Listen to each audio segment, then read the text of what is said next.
എന്നേക്കാൾ പ്രായമുള്ള ആള് മുതിർന്ന ആളെ കാണുമ്പോ എണീറ്റിക്കണം. നീ എന്താ ഉപ്പാപ്പ് വരുമ്പോ സോഫമിൽ കാൽമക്കാലും വെച്ചിരിക്കാം. നീ എന്താ എണീക്കാത്ത?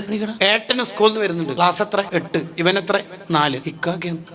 എണീറ്റ് അപ്പൊ ഓരോ ഉസ്താദ് എന്നല്ലല്ലോ ഇക്കാക്കല്ലേ എണീറ്റ് കാക്കല്ലേ ഇക്കാക്കല്ലേ എണീക്ക്.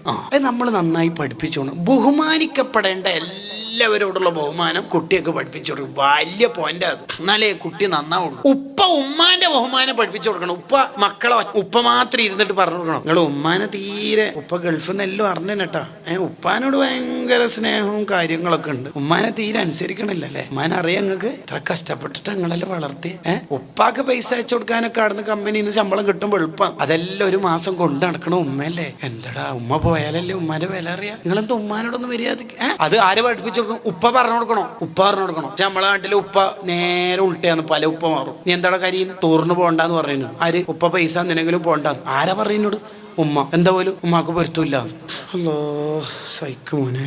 ഉപ്പ ദുനിയാവിൽ ആകെ ഒരു തെറ്റേ ചെയ്തിട്ടുള്ളൂ. എന്തുപ്പ? എന്റെ ഉമ്മാനെ കെട്ടിയ തന്നെ. ഈ മോനെ എങ്ങനെ ഇനി നന്നാവര് പറയും. എങ്ങനെ നന്നാല്